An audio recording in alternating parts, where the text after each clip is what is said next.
नमस्कार, मैं अनिल आइतान।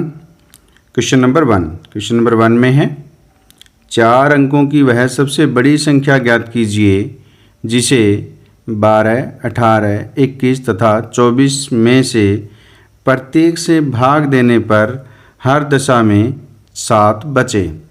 तो हमें सबसे बड़ी संख्या ज्ञात करनी है जिसे 12, 18, 21 तथा 24 से प्रत्येक दशा में भाग दें तो हमेशा जो है 7 शेष बचे। तो अब हमें इनसे भाग देने पर जो संख्या निकालनी है उसके लिए हमें इनका क्या करना होगा, एलसीएम करना होगा। तो अब हमें 12, 18, 21 और 24 का एलसीएम ज्ञात करना है। तो एलसीएम किस का, 12, 18, 21 और 24 का। तो इनका एलसीएम ज्ञात करेंगे सबसे पहले हम। तो आइए सबसे पहले हम इनका एलसीएम ज्ञात करते हैं। तो 12, 18, 21 और 24 है। तो इस प्रकार हम इनका एलसीएम ज्ञात करते हैं। तो किस पर जाएगा, ये हम इसको 2 पे जाता है तो कितना आएगा, 6, यहाँ पर 9, ये 21 और ये 12 हो गया। अब इसको 3 पर, 3 दूनी 6, 3, 7 और 4 आ गया। अब हम इस पे 2 पे जाते हैं तो ये 1, 3, 7 और 2 हो गया। अब हम इनका गुणनफल करेंगे। 2 इसमें कितनी बार है, 1, 2, 3 बार है। तो 2 गुना में 2 गुना में 2 और 3 इसमें 1 और 2 बार है। तो 3 गुना में 3 और 7 इसमें 1 बार है। तो देखिए 2 दूनी 4, दूनी 8, 3 24, 3 72। 72 को हम 7 से गुना करेंगे तो हमारे पास 504 आ जाएगा। तो इस प्रकार इन सभी संख्याओं का जो एलसीएम है वो 504 आया है। तो अब हमें 4 अंकों की सबसे बड़ी संख्या ज्ञात करनी है। तो 4 अंकों की सबसे बड़ी संख्या होती है 9999। अब इस संख्या को हमने इससे विभाजित करना है। तो देखिए 504, तो भाग देंगे तो किस पर जाएगा, 1 पर जाएगा। 504, यहाँ पर हमारे पास ये 5, 9 और यहाँ पर 4 आ गया। अब हम इसको 9 पे उतारते हैं। अब ये 9 पर विभाजित होगा तो 9 चौके 36 और 9 पंजे 45। तो ये हमारे पास 3, यहाँ पे 2 और यहाँ पर हमारे पास 4 आ गया। तो देखिए हमें जो 4 अंकों की सबसे बड़ी संख्या ज्ञात करनी है। अब इससे क्योंकि जो इनसे विभाजित हो, इनसे विभाजित करने के लिए हमने एलसीएम निकाल लिया 504 और 504 से हमने इसे विभाजित कर दिया। अब इस संख्या, तो 4 अंकों की सबसे बड़ी संख्या हमारे पास 9999 है। जो शेषफल आया है वो घटा दीजिए, 423 और हर दशा में 7 बचना चाहिए। तो 7 बचे तो हर दशा में इनसे विभाजित करें तो हर दशा में 7 बचे तो वो 7 इसमें जोड़ दीजिए। तो ये इसकी ट्रिक है। अब इसको जोड़ेंगे, 9999 में 7 जोड़ेंगे तो हमारे पास 10,006 आ जाएगा। माइनस 423 करते हैं तो देखिए 6 में से 3 गए 3 और 10 में से 2 गए 8 और 9 में से 4 गए 5 और हमारे पास बच गया 9। तो यानी 9583 एक ऐसी संख्या है कि जिसे 12, 18, 21 और 24 से विभाजित करें तो हर दशा में 7 बचेगा। तो क्वेश्चन नंबर 2 है किसी दूध वाले की एक टंकी में 75 लीटर तथा दूसरी टंकी में 45 लीटर दूध है। उस सबसे बड़े बर्तन का माप क्या होगा जो दोनों टंकियों के दूध को पूरा माप सके। तो हमने उस सबसे बड़े बर्तन का माप ज्ञात करना है जो इन दोनों टंकियों के दूध को पूरा माप सके। तो इस प्रकार के क्वेश्चन को अब हमें यहाँ पर 2 टंकियाँ दी गई है और मापने के लिए एक बर्तन ज्ञात करना है जिसका माप सबसे अधिक हो। तो इसलिए हमें इन दोनों संख्याओं का एचसीएफ ज्ञात करना होता है। तो आइए अब हम 75 और 45 का एचसीएफ ज्ञात करते हैं। तो वही हमारे बर्तन का माप होगा। तो एचसीएफ हमें किस किस का ज्ञात करना है, 75 और 45 का। जब हमें सबसे बड़ा माप ज्ञात करना है तो HCF ज्ञात करना होता है। तो देखिए 75 को हम 45 से विभाजित करेंगे, ये 1 पर जाएगा और हमारे पास शेषफल यहाँ पर 30 आया। अब ये जो मान है इसको हम यहाँ रखते हैं, ये फिर 1 से विभाजित होगा और यहाँ पर ये हमारे पास 15 आ गया और ये जो संख्या है इसको हम यहाँ रखेंगे तो ये हमारे पास 2 पर जाएगा, तो यहाँ हमारे पास शेषफल 0 आ गया। तो इस प्रकार ये जो संख्या आई है वही 75 और 45 का क्या है, HCF है। तो इस प्रकार इनका HCF कितना आ गया, 15 आ गया। तो वही सबसे बड़े बर्तन का माप है, यानी 15 लीटर। 15 लीटर का जो माप होगा, माप वाला जो बर्तन होगा, वो दोनों टंकियों के दूध को पूरा माप सकता है। क्वेश्चन नंबर 3 में है, 3 मित्र A, B और C एक वृत्ताकार स्टेडियम के गिर्द एक ही स्थान से एक साथ दौड़ना आरंभ करते हैं तथा वे एक चक्कर क्रमशः 18, 24 और 32 सेकंड में पूरा करते हैं। कितने समय बाद वे प्रारंभिक स्थान पर पुनः मिलेंगे? यानी वो एक साथ पुनः प्रारंभिक स्थान पर कब मिलेंगे वो हमें समय ज्ञात करना है। तो यानी समय हमें कम से कम समय हमें ज्ञात करना है, तो इसलिए हमें या इन संख्याओं का यहाँ पर LCM ज्ञात करना है। तो आइए अब हम 18, 24 और 32 का LCM ज्ञात करते हैं। तो LCM हमारे पास कौन कौन सा मान है, 18, 24 और 32, क्योंकि हमें समय है वो कम से कम ज्ञात करना है कि वो कम से कम समय में कम से कम कितने समय बाद वो पुनः एक स्थान पर मिलेंगे। तो यही ट्रिक है इस प्रकार के क्वेश्चन को निकालने की। तो देखिए 18, 24 और 32 का हम LCM ज्ञात करते हैं। तो ये 3 से विभाजित हो रहा है, यहाँ पर 6, 8 और 32 आ गया। अब ये 2 पे करते हैं, 3, 4 और 16 हो गया। फिर 2 पर जा रहा है, ये 3, 2, 8 हो गया। फिर 2 पर ये हमारे पास 3, 1 और 4 हो गया और फिर 2 पर जाएगा तो 3, 1 और 2 हो गया। अब इसमें 2 कितनी बार आया देखते हैं, 1, 2, 3, 4, 5 बार 2 आया है। तो हम इनको लिख लेते हैं, 2 गुणा में 2 गुणा में 2 गुणा में 2 गुणा में 2। और 3 कितनी बार है, 1 और 2 बार है, तो इसको हम लिख लेते हैं 3 गुणा में 3। अब हम इनकी मल्टीप्लाई करते हैं, तो 2 की 2 से करेंगे, 4 दूनी 8 दूनी 16 दूनी 32, 32 ये हमारे पास 96 हो गया। और 96 को जब हम 3 से गुना करेंगे तो हमारे पास 288 आ जाएगा। तो इस प्रकार वो 288 सेकंड बाद पुनः सभी साथी प्रारंभिक स्थान पर मिलेंगे। तो इस प्रकार हमने क्वेश्चन नंबर 3 को सॉल्व किया। तो क्वेश्चन नंबर 4 है, वह सबसे छोटी संख्या ज्ञात कीजिए जिसे 3, 5, 6, 8, 10 तथा 12 से भाग देने पर प्रत्येक दशा में 2 शेष बचे परंतु 13 से पूर्णतः विभक्त हो।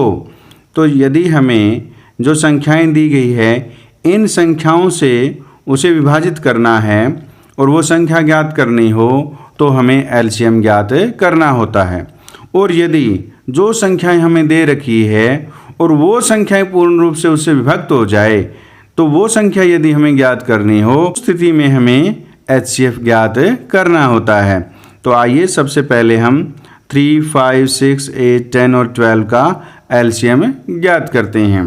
तो LCM किस किस का हमने ज्ञात करना है, जिससे हमें विभाजित करना है संख्या को।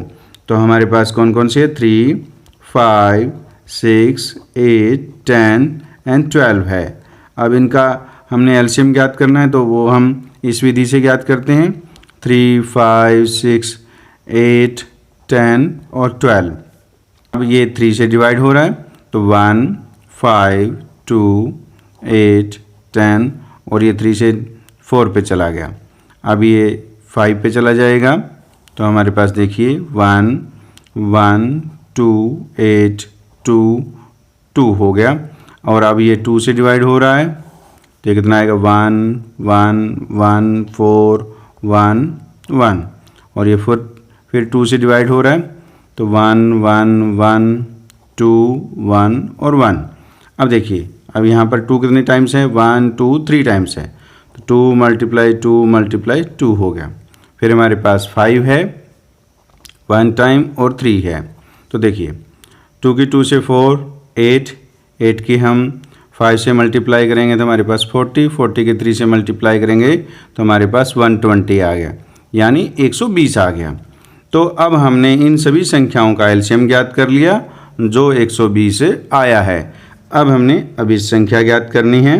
अभिष्ट संख्या जो इन सभी संख्याओं से विभाजित करें तो उसमें 2 शेषफल बचे, तो हमारे पास कितना आएगा, वो 120 के, क्योंकि 120 से विभाजित कर रहे हैं तो 120 से विभाजित किया और के कोई हमारे पास भागफल है और शेषफल कितना बच गया, हमारे पास 2 बच गया। अब ये तो वो संख्या हमने ज्ञात कर ली, कहाँ तक, जब हमारे पास शेषफल 2 बचे। लेकिन ये कह रहा है कि ये संख्या 13 से पूर्ण रूप से विभक्त हो जाए, यानी 13 से विभाजित हो जाए।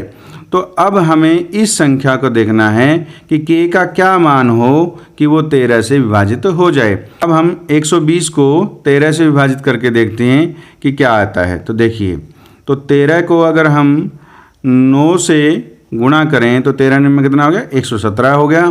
तो बच गया हमारे पास 3 और ये हमारे पास के यहाँ पर है। तो हमने 120 के 13 मल्टीपल करके इसमें किया। तो देखिए, यानी 120 को जब हम 13 से विभाजित करेंगे तो वो 9 पर जाएगा और शेषफल हमारे पास यहाँ पर 3 बच जाएगा। अब देखिए, 13 गुणा में 9 गुणा में के प्लस 3 के प्लस 2, तो ये तो मान है, ये 13 से पूर्ण रूप से विभाजित होता है। लेकिन अब हमें देखना है कि यहाँ के का क्या मान रखें कि ये जो शेष बची संख्या है इसके अंदर है ये 13 से विभाजित हो जाए। तो देखिए, के का मान हम 1 रखें तो 1 तो 3 और जमा 2 कितना 5, 5 13 से नहीं होता विभाजित। के का मान 2 रखें, 3 दूनी 6 प्लस 2 8, ये भी नहीं। 3 रखें, 3 3 9 और 2 11, ये भी नहीं। 4 रखें, 4 3 12 और 2 हमारे पास ये 14 हो गया, ये भी नहीं। 4 रख लिया। अब हम 5 रखते हैं, 5 3 15 और 2 17, ये भी नहीं। अब हम 6 रखते हैं, 6 3 18 और 2 6 3 18 और 2 20 हो गया, ये भी 13 से विभाजित नहीं होता। 7 रखें, 7 3 21 और 2 23, ये भी नहीं। 8 रखते हैं, 8 3 24 और 2 कितना 26। तो यदि हम के का मान 8 रखते हैं तो ये संख्या पूर्ण रूप से 13 से विभाजित हो जाती है। तो अब हम इस संख्या में के का मान 8 रख देते हैं। तो हमारे पास 120 गुणा में 8 प्लस 2, क्योंकि इन्हीं के हमने सरलीकरण आगे किया था तो इसलिए हमने के का मान ज्ञात करने के लिए ही किया था। तो अब इसको 120 को 8 से गुणा करेंगे तो हमारे पास आ गया 960 आ गया, प्लस 2 हमारे पास कितना आ गया 962 हो गया। अब ये जो 962 संख्या है ये 13 से पूर्ण रूप से विभाजित होती है और इस संख्या को यदि हम 3 5 6 8 10 12 से विभाजित करें तो हमेशा शेषफल 2 बचता है। तो इस प्रकार हमने क्वेश्चन नंबर 4 को सॉल्व किया। क्वेश्चन नंबर 5 में है, भाग के 3 चरणों में प्राप्त 2 संख्याओं का HCF 7 है और पहला 3 भागफल क्रमशः 2 4 और 6 है, संख्याएं ज्ञात कीजिए। अब हमें भाग के 3 चरणों से प्राप्त 2 संख्याओं का HCF जो है वो 7 दे रखा है और पहला 3 भागफल जो आता है, यानी भागफल विधि से जब हम HCF निकालते हैं तो भागफल हमारे पास 2 4 और 6 आता है। हमें वो 2 संख्याएं ज्ञात करनी है कि वो संख्याएं कौन कौन सी है। इस क्वेश्चन के लिए ट्रिक ये है कि हमारे पास HCF कितना है 7, तो हमारे पास 3 चरण हैं 1 2 3, तो हम यहाँ रख लेते हैं 7। तो जब 7 HCF है और अंतिम भागफल है वो कितना है 6 है, तो 6 से इसको गुणा करेंगे तो 6 से इसमें गुणा की तो इसमें जो शेषफल आएगा वो 0 होता है। तो ये हमारे पास कितना है 7 6 के 42 हो गया। तो अब देखिए ये जो 42 संख्या है इसको हम यहाँ रखेंगे और अब हमारे पास भागफल कितना है 4 है, तो इसको हम 4 से गुणा करेंगे और HCF हमारे पास कितना है 7, तो वो हमने यहाँ रखना है। तो अब इसको सॉल्व करते हैं तो 4 दूनी 8 और 4 चौक 16 168 हो गया, प्लस 7 ये कितना हो गया 175 आ गया। अब हमने 175 को यहाँ पर रखना है और भागफल कितना आता है 2, तो इसको हम 2 से गुणा कर देते हैं। हमने 175 को 2 से गुणा करनी है, ये जो भागफल है। फिर हमारे पास ये जो संख्या है इसको हमने यहाँ पर रखना है, तो ये हमारे पास यहाँ पर आ गई। अब इसको हल करते हैं। 175 को जब हम 2 से गुणा करेंगे तो हमारे पास 350 आएगा और प्लस हमारे पास कितना है 42 है। अब हम इसको जोड़ देते हैं तो ये हमारे पास 392 आ गया। तो इस प्रकार जो 2 संख्याएं आई है वो 392 और 175 आई है। तो इस प्रकार हमने वो 2 संख्याएं ज्ञात की जिनका HCF 7 हो और भागफल क्रमशः 2, 4 और 6 है। अब हम इसको भागफल विधि से भी हल कर सकते हैं।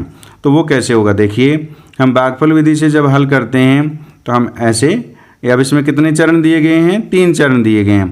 तो पहला भागफल यहाँ पर 2 है, फिर हमारे पास दूसरा भागफल हमारे पास 4 है और तीसरा भागफल हमारे पास कितना है 6 है और HCF कितना आया है 7 आया है।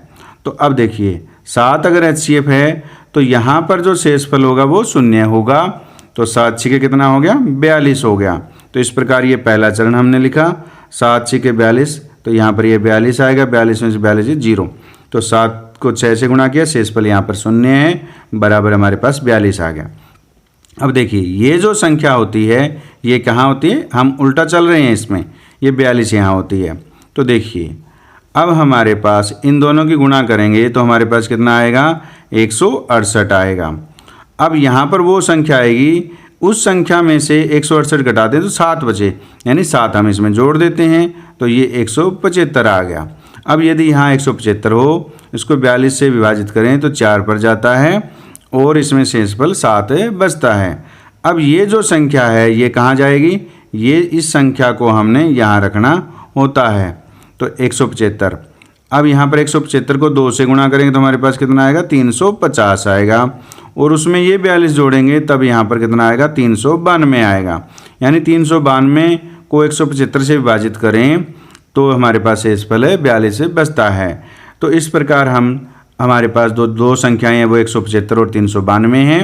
इनके क्रम से 3 भागफल जो हैं वो 2, 4, 6 हैं और HCF कितना है 7 है। अब आप यहाँ से ऐसे भागफल विधि से करके देख सकते हैं तो आपको ये HCF 7 मिल जाता है। इस प्रकार हमने क्वेश्चन नंबर 5 को सॉल्व किया। धन्यवाद।